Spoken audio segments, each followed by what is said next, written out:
Hallo meine Freunde und willkommen zu einem video, and today we're going to be checking out World War II Oversimplified Part 1.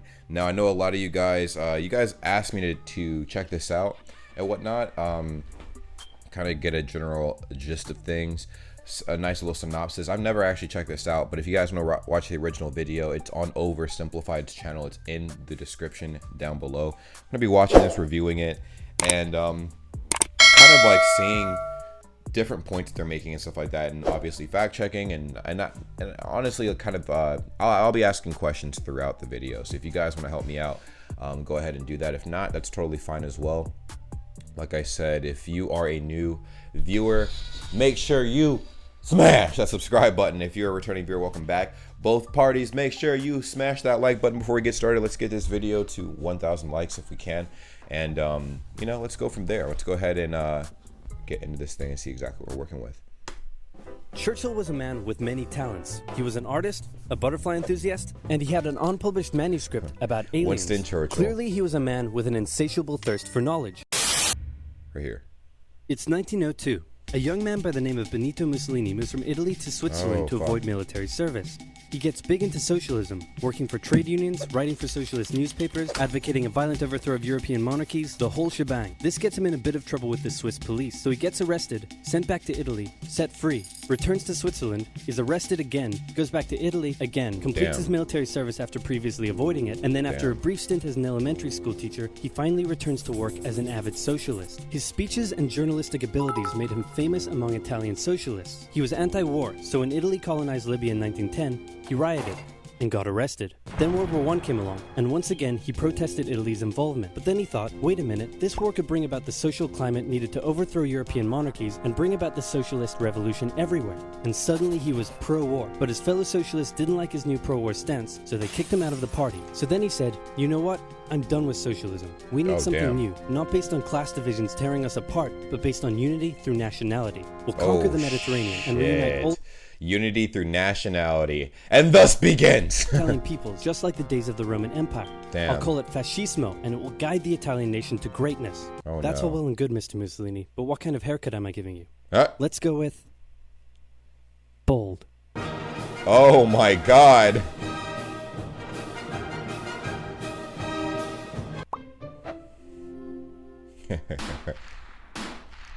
Oh my god, this is gonna be crazy. Italy had been on the winner's side in World War I, and they hoped they were going to get a lot out of it, but in the end, they only got a little, and they felt cheated. On top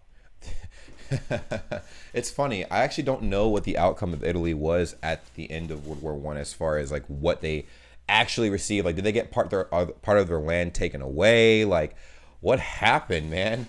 Because, oh my gosh, this is getting crazy. For that, a bad economy and weak governments meant that the Italian people were a little unhappy. So when Mussolini came along and said that he could fix everything, his fascist movement gained a lot of support. In 1922, he went to the king and said, make me prime minister or I'll make me prime minister. And the king said, you and what army? This army. Oh my god, so he had that kind of Mussolini had a cult following. I didn't realize he had a cult following, bruh. The people said, hey man, listen, either we pick the leader or we pick the leader, okay? Like, there was no option. Fair enough. Then he went about establishing a dictatorship with himself at its center. Europe had its first fascist dictator. Next up, Germany. Germany had been on the loser's side, and they got absolutely wrecked by the Treaty of Versailles. They lost territory, had to demilitarize the Rhineland, had to reduce their army to just 100,000 men, couldn't have an air force, had to pay the Allies a huge amount of money that it didn't have, and a new rule was established that every Englishman withheld the right to walk into the center of Berlin, pick out any German they wanted, and spank the hell out of them. I made that last one up, but it helps you understand how all of this felt to Germans. Dang, that sucks. That does suck. That's crazy. That's crazy. On top of that, a bad economy and weak governments meant that when a small angry man with a silly mustache came along and said that he could fix everything, people believed it, obviously. People were like, oh, we need some kind of hope. And obviously, in hard times, people want to believe things will get better, and they're more vulnerable, and things do typically get better. But I guess through the wrong people,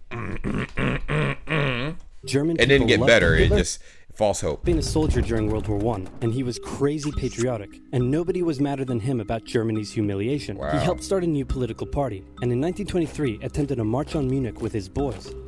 And then he got arrested. But Wow. his popularity grew and grew, and in 1933, the president made him chancellor. He believed he was Germany's great destined savior, and he went full megalomaniac, establishing a dictatorship with himself at its center. Jesus. Europe had fascist dictator number 2. Jesus. Hitler and Mussolini had a lot of the same ideas, but more importantly, they had the same enemies, and they started to get along. Anyone else want to be friends? Oh Franco?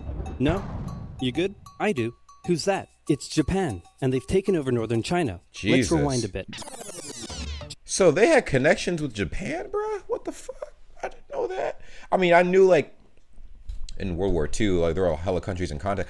That's one big thing I have a question about. Like, I wonder how each of the countries stayed in contact. I mean, I know phones were a thing back then and whatnot, but like, I just wonder how it worked. You know, like the technology is not what it is today, so it's just hard to think. Maybe like a lot of things were sent by mail and blah blah blah, whatever. It's just very interesting how everything came together. Japan had isolated itself from the rest of the world for over 200 years until the Americans showed up and said, you're going to trade with us and you're going to like it. Then the Western powers imposed a bunch of unequal treaties, meaning Japan's economy was bust. They also had no natural resources, so they decided to go get some. They went to war with... So Japan basically said,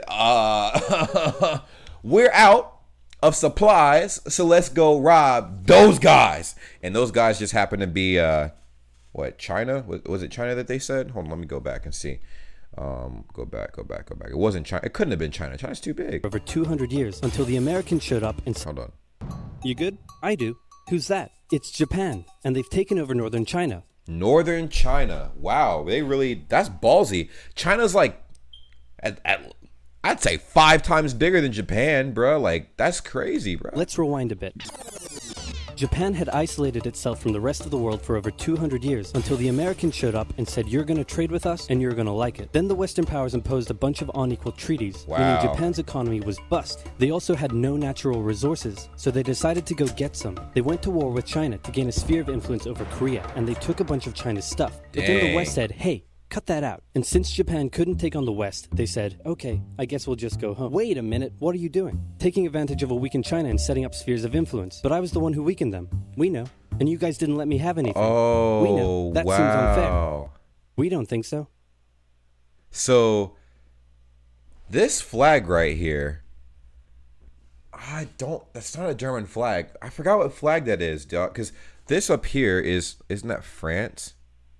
Or is this France? Shit, I don't know. Fuck, I'm confused. Okay, see ya. So Japan thought, screw this, and went to war with Russia, and stunned everyone Russia, that's Russia. Jesus Christ, I'm stupid. So France must be below. Actually winning. Then they fully annexed Korea, but they didn't stop there. In World War I, they took Germany's colonies and islands in Asia. And then in an incident that was maybe staged by the Japanese army, a bomb blew up a Japanese train in Manchuria, giving them an excuse to launch an invasion and take over. So here's the situation. Nazi Germany, Fascist Italy, and Japan all believe they're racially superior, all feel hostility towards the Allies, and all want to militarize and take over more stuff. And so they did. Let's start with Germany. Hitler hated the Treaty of Versailles, and now he was ready to begin undoing it. In complete violation of the treaty, the first Luftwaffe squadrons were set up, conscription was introduced, and he pimped up his army. What? Yo, this is a very good explanation of what's going on. This is insane. Allies did nothing. Then Hitler sent his army back into the demilitarized Rhineland, giving orders to immediately retreat if the Allies showed up. The Allies did nothing. With his military re-strengthened, he could now move on to step 2. He wanted to rapidly increase the Aryan population, and to do so, he needed Lebensraum, or in other words, he would have to take over the world. But for now, a good portion of Europe would do, and he began eyeing up his neighbors. The Allies finally started to get worried, so they implemented... I heard that like what he wound up doing is like he would make these fake pacts or treaties with like people who, you know, like, oh, cool. Like, I think Poland, he like shafted Poland or whatever. But I guess this should cover that. This is interesting. World War II is actually one of the most interesting points of history for me because so much was going on worldwide, obviously. And the U.S. obviously got pulled into it heavy. So, I don't know. There was a whole lot of different angles and stories and biographies and things of the sort that you could look into to get different perspectives on what was going on. It was very intense, obviously, very intense. Fairly useless diplomatic strategy called appeasement, and it went a little something like this. Hitler would say, I want that thing, and the Allies would say, you can't have that thing. Okay, you can have that thing, but no more. I want that thing. Dang. And repeat. In 1938, Hitler's army marched into Austria and just took it, with no resistance. Wow. Boom. This is Germany now. Next, he demanded to be given the Sudetenland, an area of Czechoslovakia with many ethnic Germans. The Allies held a meeting with Hitler in Munich and said, look, we're going to give you what... Hang on. This meeting is about my territory. Shouldn't I come to the meeting too? Dang. Anyway, we're going to give you what you want. Really? Yeah. Just like that? Yeah. So Britain gave up Czechoslovakia like that? And Czechoslovakia's like, bruh, it's our own country. What the fuck? That's crazy. What's the catch? Just sign this piece of paper promising you won't invade the rest of Czechoslovakia. Okay. I will be Chamberlain chill. returned home victorious, waving his signed piece of paper in the air, declaring crisis to be averted and the continuation of world peace. And we built a statue of Chamberlain in his honor, and every day on the 30th of September we celebrate Chamberlain Day. Hitler's invading the rest of Czechoslovakia. Dang. What? He's invading the rest of Czechoslovakia. Dang. Oh. You lied to me. What do you expect? I'm Hitler. Not to be outdone, Mussolini That's also wanted to get in crazy. on the action. He thought to himself, isn't there a not yet colonized nation somewhere which is so underdeveloped that the people would be defending themselves against our tanks with literal bows and arrows and wooden spears? Oh, there is? Fantastic. And so he that's took crazy. it. Italy also wanted to control the entrance to the Adriatic Sea, so they occupied Albania. Then, Dang. in another incident which was maybe staged by the Japanese, gunfire was exchanged by Japanese and Chinese troops at the Marco Polo Bridge, Jesus. and the Japanese launched yet another invasion against China. They Bro, swept- how is Japan able to take over so much of China? Like, they're not that big. Maybe their military is just better or something, but like, they're not that big. It makes no sense. China has so many people. How do they get taken out by a smaller nation? I guess it doesn't really matter the size of the nation. It's probably just strategy. But Jesus Christ. through Beijing and Shanghai, and then advanced through the Yangtze Valley to China's then capital, Nanking. It was here that saw the worst of Japan's shocking atrocities committed against the Chinese people. Jesus. Back in Europe, Germany and Italy made their relationship status official by signing the Pact of Steel. Then, Wow. Hitler turned his eyes towards Poland and the hated Polish corridor, splitting Germany in two. Wow. At this point, the Allies really had to put their foot down, and they warned him that an invasion of Poland would mean war. Hitler had planned to continue his advance eastward, but he didn't want to end up fighting a war on two fronts. So for now, he made an alliance with Stalin, saying, how about we both invade Poland and split it between the two of us, and I definitely won't... Oh, so they did interact with each other. That's fucking crazy, dude. And both of those guys are horrible dictators. Up, there goes the camera battery. Ah! Sorry, guys. Hold on. That's crazy.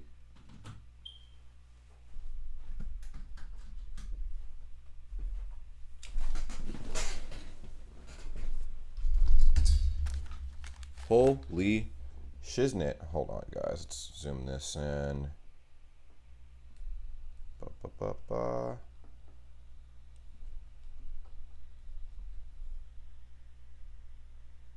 Cool. And we should be good. This is wild, man. This is wild. I mean, this is a nice little refresher, though, on what this was all about. But oh my God. and from not betraying you sometime in the future. Sounds good. This new alliance stunned the West. On the 1st of September 1939, German troops entered Poland, and Britain and France declared war on Germany. Dang. The Poles fought hard, but they were no match for the two giants crashing down on them from either Wow, side. that Then came sucks. a period known as the Phoney War, where everyone just sort of sat around not doing much. The French had launched a small invasion into the Saarland, but they maintained mostly defensive positions, and after a while decided to just turn around and call it a day. Speaking of France, the French were that still sucks. super proud of their victory in World War I, and they hadn't really moved on from it. They still used horses, they dispatched messages by motorbike instead of using... Wow, bruh, that's like fundamental. Oh my God. Okay, so that's dumb. Like, you win a war with whatever resources you won the war with, and you think that that's gonna win all future wars. What kind of logic is that? Oh my God. So they were probably like, they got not wiped out, but they definitely weren't a match for more modern technology of the time. Like, that's crazy. Orders from the commander-in-chief were usually pretty vague, and the troops were rarely inspected. They built a line of defenses along their German border, but didn't bother extending it all the way to the Channel, and they wouldn't launch Wow. artillery strikes against Germany out of fear of being retaliated against. In a war, What? they didn't want to attack the enemy. And at first the UK wasn't much better. Chamberlain still naively hoped that the war could be ended diplomatically. Instead of bombing raids, the RAF dropped propaganda leaflets over German cities, which one air marshal said likely did nothing but provide the continent with toilet paper for the duration of the war. They also only sent 200,000 men to France, while the French had mobilized millions. Both Britain and France wanted to avoid a repeat of the First World War. Yeah, look what happened. Like nothing, bruh. Like this got more intense. And I think when Japan decided to fuck with America, now this is all making sense though. Cause at first I'm like, okay, like I guess the way it was kind of taught in schools, it didn't really get into all of the countries Japan was really messing with prior to it messing with America. It's just like, oh, Pearl Harbor happened, and then we got involved, and then everything else started from that point. So it's very interesting seeing it from this perspective. And so they wanted to keep the war as far from home as possible. True. So they turned their eyes north, towards Norway. Neutral Sweden was exporting iron ore to Germany through neutral Norway. So the Allies asked them if they could please stop exporting iron ore to Germany, but this request was refused. Then the Soviet Union attacked Finland. So the Allies said, how about we land troops in Norway and move them across Sweden to go help out your good pal Finland, and along the way maybe take control of all your airfields. But Norway and Sweden still said no. So the UK mined the waters around Norway to force any transport ships into international waters, and they also attacked a German tanker they found in the area. Hitler realized what the Allies were up to, and he quickly moved to secure his supply of iron ore. He launched an invasion through Denmark into Norway. The Allies rushed to land troops at key ports along the coast, but Germany had taken control of Norway's airfields, and their air superiority decided the fight. The Allies had to retreat. After this slightly embarrassing failure, Chamberlain resigned and was replaced with Winston Churchill, who had a slightly different approach to dealing with the Germans. Hitler's overall strategy was similar to Germany's First World War strategy. Attack France, defeat France, knocking out the UK in the process, then turn on the Soviet Union and win the war. During the Phoney War, the Allies had given Hitler time to prepare his forces. Now, he was ready to attack. The Allies had wanted to place troops in Belgium, but Belgium had refused, and in a move that surprised pretty much no one, Hitler launched an invasion to get around France's defenses. The Allies charged into Belgium at full speed to meet the German invasion head-on, and it looked like a repeat of the First World War was coming. But this time, Hitler had a trick up his sleeve. Blitzkrieg. As the Germans advanced, they sent thousands of refugees westward, slowing down the Allies. Then, to the south, the French had left the Ardennes, an area full of hills and forests, pretty underdefended, because they thought it was naturally impenetrable. Well, the Germans were about to penetrate it with everything they had. They smashed 50 Wehrmacht divisions through and encircled the Allied armies at lightning speed. The best of the Allied forces were now trapped. An actual blitz. What the fuck? That is so crazy. What the Germans squeezed in from all sides, taking out France's best armies and nearly wiping out the British too. But they managed to make a desperate last-minute escape at Dunkirk, with British civilian ships even making the perilous journey to bring their young men home. With most of the French forces depleted, the Germans breezed through, taking Paris, and France fell. What the Germans couldn't do in World War I, Hitler had done just like that. Hitler hoped that with the fall of France, the UK would also lose hope and sue for peace. But quite annoyingly, it didn't, and he needed to secure the Western Front, so he tried to force them into submission with mind games. The UK were now all alone, and Hitler wanted to emphasize that. First of all, just before France fell, Italy finally declared war on the Allies, making the UK's situation even worse. Next, so is everybody against the UK at this point? You have Germany, France, Italy, and all the other countries in between. This entire region over here, I'm pointing like you guys can see, right here, all against, hey, at least the UK stood their ground, man. Occupying all of France, Hitler occupied the coastal areas for defense, but allowed France to continue its existence as a German puppet state. This way, it looked like the UK's old ally had decided to switch sides. Hitler also hoped that the UK wouldn't attack any of her old allies' navy bases or colonies in Africa, giving Hitler an extra line of defense to the south. But the UK made sure to respond to this by sailing down to France's navy base in Algeria and wrecking a bunch of ships. So have at it. Hitler then began laying down plans for an invasion of Great Britain. Before German troops could land on British soil, he would first need air and naval superiority across the Channel. Waves of German bombers came, while the completely outnumbered RAF worked bravely around the clock in an attempt to quell the German attacks. At first, the Luftwaffe targeted British ports and coastal facilities. Then it attacked RAF bases, crippling the RAF's ability to defend the nation. And it looked like Hitler's Great British invasion was coming. But then, Churchill ordered a small, pretty insignificant bombing raid over Berlin. It didn't do much damage, but Hitler was furious, and he immediately ordered the Luftwaffe to refocus its attacks on civilian targets in London. What? Children were sent off to the countryside away from their parents to avoid danger, and frequent trips to air raid shelters became a daily occurrence. But British morale held firm. Smiling, knitting, lounging casually, these people have balls of steel. For real? Holy shit. They said, okay. And I'm like, bro, the whole world's almost against you, dog. But like I said, America was not involved yet at this point. We were not involved at all. So, oh, man. This refocusing on London also gave the RAF breathing space to reorganize, so Hitler kind of shot himself in the foot there. Just the foot for now. Finally, the Luftwaffe sent one massive all-out attack on London, and the RAF successfully repelled it, destroying many of the German aircraft and placing air superiority firmly in British hands. Hitler's invasion had to be postponed, but the bombing of British cities continued for some time. Interesting. That's messed up, man.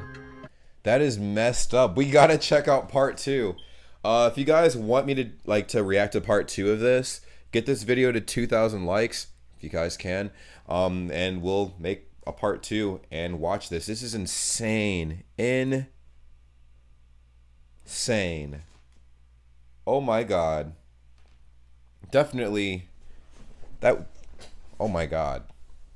Oh my god. Oh wow, my camera's definitely having seizures and stuff. So let me end the video here. Like, comment, subscribe, turn on your post notifications, and until the next time I see you guys again, take care. Peace. Hey, what's up? Did you guys subscribe to the channel? Did you subscribe to the channel?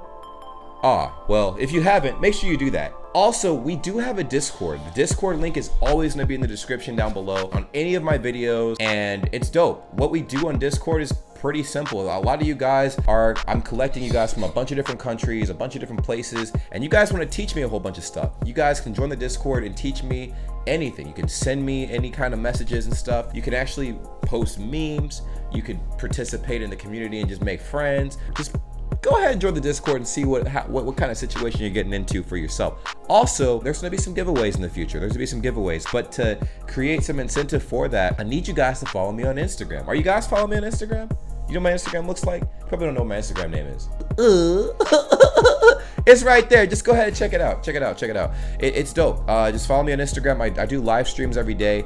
I try to, engage with you guys in every way possible. I know not a lot of creators are very engaging with their fan base. I try to be engaging. So just go ahead and check it out. There's no harm, no foul. Follow me on Twitter too. I honestly am trying to grow my Twitter, but I don't really post that often on there. But when I do, you guys will be the first to see whatever post those will be. You know what I'm saying? Now, if you guys want shout outs or whatever, I don't know, we have a lot of upcoming independent artists that have been hitting me up as of late. I might create a series where I favor my international independent artists and stuff, and I might promote you guys for free, but it might just be 1 or 2 a week, and you guys can give me some feedback on that. But all to say, follow me on my social medias. All right, if you guys aren't doing that already, you need to do that because that's a pretty big deal. I'll see you guys later, but enjoy the content I create. It's gonna be random reaction videos, a lot of everything. Reaction videos, vlogs, challenges, cooking videos, gaming videos, anything you guys suggest when you join my Discord or message me on Instagram.